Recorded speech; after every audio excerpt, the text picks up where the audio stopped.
В жизни вот бывает, что иногда жизнь тебя не спрашивает. Тебе приходится подстраиваться жизнь, и тебе приходится делать. Я с детства была очень любознательным человеком. Мне была интересна жизнь в целом ее проявлении. Один из основных запросов — как все успевать и не сойти с ума. Какое качество вот идеального стрелка вы бы назвали? Успокаивающий вид спорта. И ты не попадешь в мишень, если внутри у человека будет какое-то волнение. Как патриот своего народа и своей республики мне бы очень хотелось ответить. Пока нормально идем, да? Пока справляемся. Вам вообще близок психоанализ? Какие у вас интересные вопросы. Маскирует психоз фантазмом, удерживает три редиста, образуя Баранеев узел.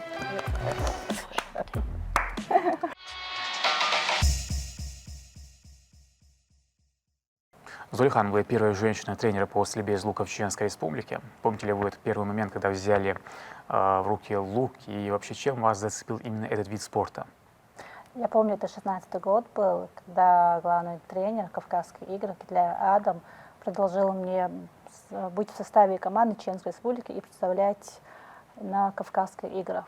Поначалу у меня никакой интереса не было к данному виду спорта, потому что я была еще со школьной скамьи, кандидатом в мастера спорта по настольному теннису. Я очень любила настольный теннис и большой теннис в том числе. И когда мне прямо как-то навязали и сказали: вот тебе лук, давай тренируйся. Иногда жизнь тебя не спрашивает. Тебе приходится подстраиваться жизнь, и тебе приходится делать. Я помню, с мамой мы выехали в Нальчик. Там мы проводили сборы, я приехала, и вот так вот уже, когда я начала тренироваться, начала уже больше знакомиться с луком, подружилась с луком, и мы вот так вот, и в дальнейшем я полюбила данный вид спорта, тренировалась и участвовала в Кавказских играх. Насколько вообще вот этот вид спорта развит в республике, и какие главные задачи стоят перед федерацией? Но стрельба из лука мне нравится тем, что он больше подходит к нашему менталитету, именно для девушек, можно так сказать, по форме одежды, вот, каких ограничений здесь нет. Я помню, я когда ходила на тренировку, соседи всегда мне говорили: Зулихан, зачем тебе это надо? Это вкратце можно сказать, что смеялись надо мной. А сейчас, когда меня видят, уже говорят по-другому. Поэтому, когда я начала тренироваться, когда меня приглашали в разные передачи, мне звонили, интересовались в основном девушки, и на Бенойской весне, когда мы участвовали, то есть девушкам было интересно. Я очень рада, что именно стрельба из лука у нас потихоньку развивается в республике, и что он больше подходит именно к нашим девушкам, потому что наши девушки боевые, активные, креативные, спортивные, и мы будем в дальнейшем развивать. Зулихан, как вы сейчас сказали, стрельба из лука имеет глубокие исторические корни на Кавказе, но как профессиональный вид спорта он так начал возрождаться относительно недавно. Вот вы вообще сталкивались с какими-то, скажем, трудностями в своей тренерской работе или, может, стереотипами? Да, конечно, стереотипы, тренерская работа, потому что я сама недавно начала заниматься, поэтому была нехватка кадров, именно тренеров, преподавателей, приходилось выезжать. Сейчас мы, после того, как выиграли грант, мы пригласили тренера, он заслуженный тренер России, и он через неделю к нам приезжает, и мы будем уже лучше тренироваться и лучше готовиться. На следующей неделе пройдет чемпионат России по 3D в Ингушетии. Также наши ребята, мы заявились именно в данном турнире и будем там представлять нашу Чеченскую Республику. Стрельба из лука – это олимпийский вид спорта. Как вы оцениваете вообще шансы чеченских лучников, да, в ближайшие годы выйти на стабильный общероссийский или вообще международный уровень? Я уже год как возглавляю Федерацию стрельбы из лука Чеченской Республики. За этот период мы выезжали на всероссийские турниры, на открытый чемпионат республики в Кабарду, в Ингушетии, в Махачкалу. Вот. И сейчас планируем участвовать в чемпионате России по этой идее в Ингушетии, потом чемпионат России. И, конечно же, у нас все шансы есть. Ребята молодцы, активные, и прямо у них это в крови. И прямо хотят стрелять из лука. А вы тренируете чисто девушек или в том числе и парней? Я тренирую девушек и парней до 17 лет. А так у меня есть свои помощники мужского пола, есть вице-президент мужчина, который непосредственно тренируется и помогает мне. Хорошо, Зульхан, вообще пожелаю вам удачи в вашей деятельности. Спасибо. Здесь Спасибо. ваша деятельность, она настолько разнообразна, да, вы практикующий психолог, вы популярный блогер и в том числе преподаватель по стрельбе из лука. Как вот эти такие, казалось бы, разные стихии у вас соединились? Но я с детства была очень любознательным человеком, мне была интересна жизнь в целом ее проявлении, и хотела бы в частности рассказать, как я познакомилась с таким видом спорта, как стрельба из лука. Это все произошло в 2019 году. Я пока обучалась на юриста, это мое на психолога, это мое второе высшее образование, я вышла на работу в Министерство спорта Чеченской Республики. Там я уже подружилась с Зулихан.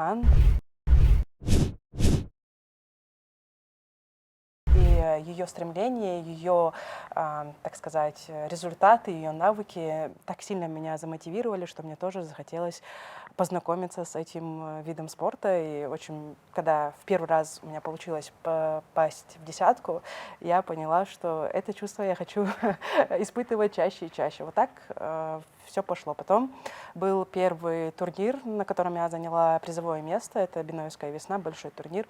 И после этого уже больше начала не просто тренироваться, а помогать Зульхан на тренировках, будучи тренером. И вот так вот, шаг за шагом, дошла до того, что теперь я вице-президент стрельбы из лука Чеченской Республики. Неплохо. А Спасибо. вот ваш блог, он про что? Он про мотивацию, про психологию, про семейные ценности и что-то из жизни. Лайф-контент. Вот с какими запросами к вам, вот, к психологу, чаще всего обращаются? Вы знаете, я понимаю общую кавказскую женскую боль, да, это постоянная нехватка времени и энергии сделать так, чтобы в семье все было хорошо, при этом была возможность развиваться, при этом, чтобы хватало времени на детей, времени и энергии. Вот. И один из основных запросов, как все успевать и не сойти с ума. Это необычный, кстати, запрос, мне кажется, Да. на мой взгляд. Очень необычный со стороны, если посмотреть, но когда ты уже слышишь это из раза в раз, понимаешь, что это очень часто проблема наших женщин. Сейчас вообще очень развит искусственный интеллект, и, наверное, можно назвать трендом то, что люди обращаются к GPT-чату по каждому вопросу, в том числе обращаются за консультацией. Вы сталкивались с таким на практике? Нет, к счастью, я не сталкивалась с этим, но, к сожалению, слышала, что это есть. Почему говорю к сожалению? Потому что, да, безусловно, искусственный интеллект нам нужен, если им правильно пользоваться, но он никогда не заменит профессионального, практикующего психолога, коуча и любого эксперта в помогающей профессии. Ну, наверное, главное, что он никак не заменит вот человечность, какое-то вот тепло. Хорошо, давайте мы начнем нашу игру. Если вы готовы, у нас 10 вопросов и 3 подсказки, с которых вам необходимо выбрать оптимальный для вас ответ. Это 50 на 50, право на ошибку и звонок другу. Что выберете? Звонок другу. Давай. Иман позвонит сразу. Да. Звонок другу и еще одну подсказку. Можно 3 использовать сразу? Мы можем только 2 выбрать? Да. 50 на 50. Давай. А там интуиция подскажет. Хорошо. И первый вопрос звучит так. В каком году стрельба из лука впервые включена в программу летних Олимпийских игр? В 1700 году, в 1800 году, в 1900, в 2000 году? Ну, это для Зулихан. Простой вопрос. Ну, первые, можно сказать, вторые летние Олимпийские игры в Париже, они прошли в 1900 году, когда включили стрельбу из лука. Мы выбираем с Зегой ответ С. Вариант С, да. Вариант С, 1900. Стрельба из лука дебютировала на Олимпийских играх в 1900 году на второй летней Олимпиаде в Париже. Этот вид спорта также был представлен на играх уже в 1904, 1908 и 1920. После чего на долгое время исчез олимпийская программа и вернулся в нее только в 1972 году. Это правильно. Второй вопрос. Как в обиходе называют парапраксис? Ошибка по Плейшнеру, ослышка по Моцарту, описка по Чехову, оговорка по Фрейду. Ну, начнем с того, что я, в принципе, не знаю, что такое ослышка по Моцарту и описка по Чехову. Ну, а вообще, если серьезно, то это оговорка по Фрейду. Парапраксис или оговорка по Фрейду – это не просто случайный ляг, подписка или провал в памяти. Психоанализ утверждает, случайность не случайны. За каждой такой оговоркой стоят скрытые страхи, подавленные желания, мотивы, которые незаметно прорываются наружу. Абсолютно верный ответ. Молодец. Третий вопрос. Ну, наверное, я не мог без вот какого-то женского вопроса здесь сегодня в этой программе. Как зовут первую в истории женщину-космонавта? Валентина Терешкова, Светлана Савицкая, Салли Райт, Елена Кондакова. Вопрос. Да, нам очень нравится Да. этот вопрос. И ответ А, Валентина Терешкова, мне кажется, ответ на этот вопрос знает каждый школьник, должен, по крайней Да. мере, потому что я эту информацию знаю со школьной скамьи. Да. Первая женщина в космосе, советская легенда Валентина Терешкова. 16 июня 1963 года на корабле «Восток-6» она совершила свой исторический старт. Терешкова провела на орбите почти 3 суток, сделав 48 витков вокруг Земли. Женщина, Герой вошедшая, Советского Союза. да, женщина, вошедшая в историю, История, да. легенда. Она сейчас, по-моему, депутат Госдумы. Насчет этой информации, по-моему, честно, да. не обладаю, но я знаю, что это очень человек, который Да, заслуживает кстати, она уважения. сейчас депутат. Да, Да. депутат Госдумы, да. Четвертый вопрос. Какое озеро является самым глубоким на планете? Кизиной Ам, Восток, Байкал, Иссык-Куль. Как патриот своего народа и своей республики, мне бы очень хотелось ответить Казиной Ам, но школьная Да. скамья подсказывает, что это это Байкал. Байкал. Да, вариант С. Байкал — это действительно самое глубокое озеро в мире. Его максимальная зафиксированная глубина составляет 1642 метра, а средняя глубина около 744 метров. Озеро Байкал содержит колоссальный объем пресной воды, около 19% мировых запасов, и считается самым древним на планете. Пятый вопрос. Какой рекорд установил торгово-развлекательный центр Грозный Молл в 2020 году? Самое большое архитектурное изображение звезды в мире, наиболее посещаемый туристический объект Грозного, самое дорогое коммерческое здание СКФО и самый большой торгово-развлекательный центр России. Помнишь, было такое событие в Грозном? Нас пригласили, чтобы именно установили рекорд. По-моему, Я бы, конечно, хотела бы сказать, что это наиболее посещаемый туристический объект Грозного, как факт. Но он же в виде звезды сделан, Да, насколько я знаю, да. да, восьмиугольчатая Да. она, по-моему, если сверху посмотреть. И, наверное, из этого мы делаем вывод, что вариант А. Не С? Самое дорогое нет. коммерческое здание СКФО. Нет. Нет. Нам- Вы Ну, уверены? конечно, хочется сказать, Да. что Д. Опять-таки, патриотические чувства, но, скорее всего, это Мы помним, да, Зи, когда вот устанавливали рекорд, они пригласили делегация. представителей делегации и Честно, это вот что-то такое, я что помню, вот я да, я помню, слышала, там звезда была. но мне кажется, что это все-таки вот Да. то, что он как звезда сделан. В 2020 году торгово-развлекательный центр Грозный Молл установил мировой рекорд за создание самого большого в мире архитектурного изображения звезды. Пока нормально идем, да? Пока справляемся. Шестой вопрос. Какова дистанция до мишени в классической олимпийской стрельбе из лука на открытом воздухе? И ваш 50 ответ. метров, 60, Президент Федерации. 70, 80 метров. Вот данный вид спорта, он зародился в 15 веке в Швейцарии. И поначалу там были разные дистанции, сейчас уже именно в настоящее время, можно так сказать, что они пришли к тому, что в классическом олимпийском виде по стрельбе из лука на открытом воздухе они сделали 70 метров. И все лучники, когда начинается летний период времени, они стреляют с дистанции 70 метров. А в зимний период времени, уже в крытом помещении, это уже 18 метров в светофоре. А почему вот такая разница? Потому что когда с дистанции 70 метров мы стреляем, там мишень бывает 120 на 120 размер мишени. Более большая мишень 120 на 120. А уже в крытом помещении 18 метров дистанции, там уже бывают маленькие мишени, они называются светофор. Поэтому вот и такая разница. То есть проблема просто в мишени. Да. Здесь большая мишень, а в крытом помещении маленькая мишень. Но мне кажется, еще и дело в том, что 70 метров сделать помещение было бы немножко сложновато. Ну и плюс сила ветра, Да. наверное, от этого тоже зависит выстрел. В крытом помещении она больше расстояния не долетит, Да. как бы сильно человек не старался. Поэтому мы стреляем с 15 метров. В современных олимпийских дисциплинах на открытом воздухе расстояние от стрелка до мишени составляет ровно 70 метров. На этом расстоянии лучники соревнуются как в личных, так и в командных зачетах. Абсолютно верный ответ. Вот какое качество идеального стрелка вы бы назвали? Терпение. Терпением. Вот, Терпение. да. Да. Вот чтобы у человека не было спешки, потому что это успокаивающий вид спорта, и ты не попадешь в мишень, если внутри у человека будет какое-то волнение. Он должен полностью остановиться, успокоиться, И уже сосредоточиться и уже представить, что попал в цель. Вот если взять интервью у многих наших лучников, когда задаешь вопрос, куда ты целился, чтобы попасть, очень многие говорят интуитивно. То есть что это значит? Они соединяются с луком, как-то мысленно соединяются с мишенью и попадают. И этого выстрела в цель не произойдет, если человек будет напряжен. Получается, Да, один из совершенно верно. лучших качеств, одно из лучших качеств — это спокойствие и терпение. Больше, вот, когда я начала заниматься стрельбой из лука, я по себе такой быстрый человек. Сейчас я уже нашла успокоение.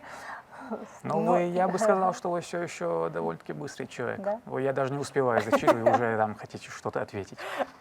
Но знаете, почему еще терпение? Потому что там очень много факторов, чтобы человек начал попадать. И если он нетерпеливый, то ему не хватит сил дойти до результата.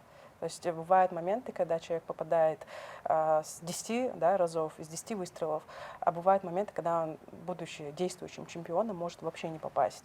Поэтому очень важно быть терпеливым, понимать, что это все спорт, и навык в любом случае придет. На самом деле он довольно-таки сложный спорт, потому что я один раз вот стрелял, и он прям у меня такие руки забились, наверное, даже сильнее, чем в спортзале обычно.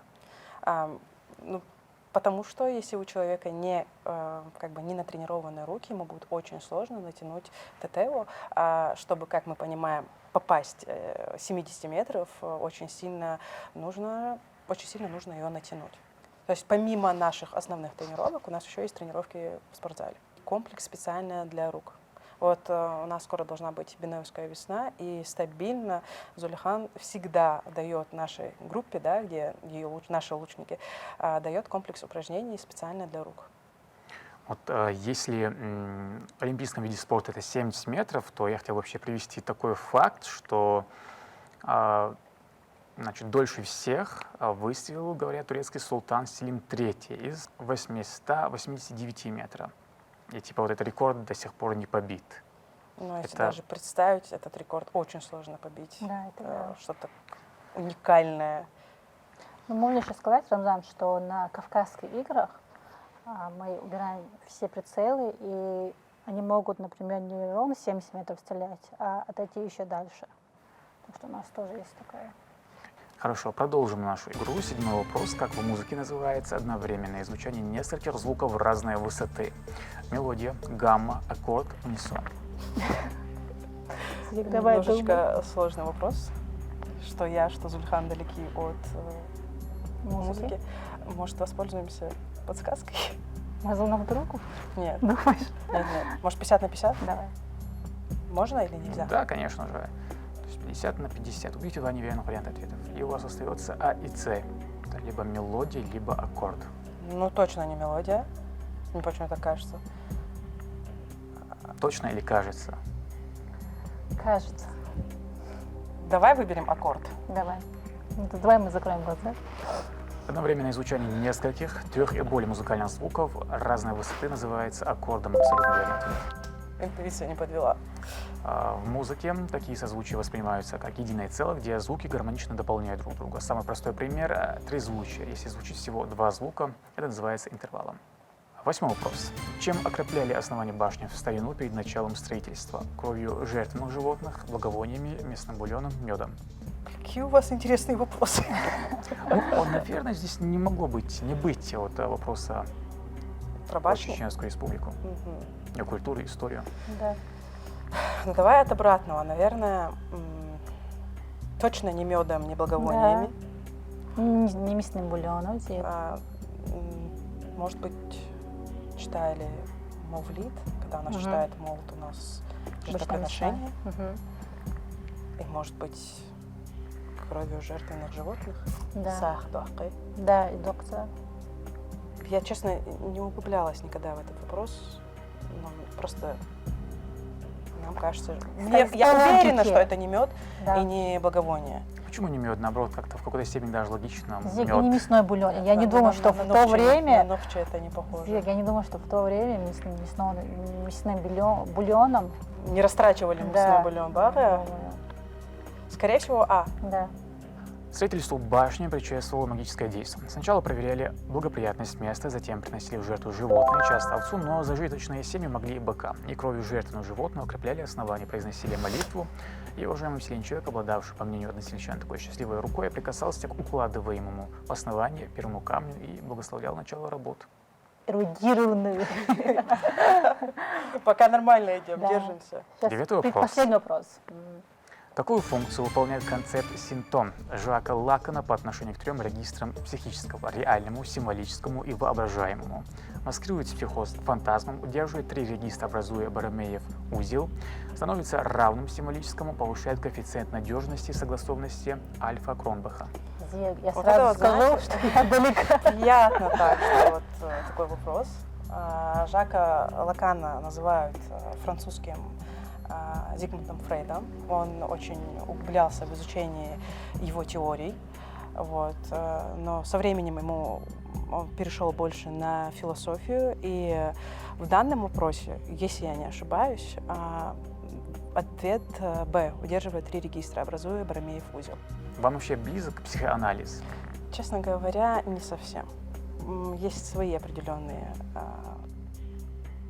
понятия, так сказать. Да, когда я начинала изучение, знакомилась с психологией, естественно, это основа, психоанализ, но есть много противоречивых моментов, которые мне не совсем и понятны, и не совсем приятны, так сказать, поэтому я психоанализ не особо люблю, не особо его приветствую. Концепт симптомов по учения Жана Лакана выполняет функцию четвертого кольца, которое скрепляет три регистра: психического, реальный, символический, воображаемый в единый Боромеев узел. Абсолютно верный ответ. Спасибо. Симптом – это то, благодаря чему психика не распадается. Если классический симптом указывает на болезнь, то симптом у Лакана – это уникальный жизненный сценарий или твердое ядро личности, которое удерживает психическую конструкцию в равновесии. Вот 10-й вопрос. Как вы думаете, про что будет? Ну, про психологию был. Я думаю, Зек. последний что-то про... По-любому позвоним Иману. Если он будет сложный. Давай. 10-й вопрос звучит так. Какой необычный вид мишени использовался на Олимпиаде 1900 года в стрельбе? Дикие кролики, живые голуби, летучие мыши, домашние утки. Я боюсь, если мы сейчас Иман позвоним, Давай, ей не понравится этот Зек. вопрос. Давай.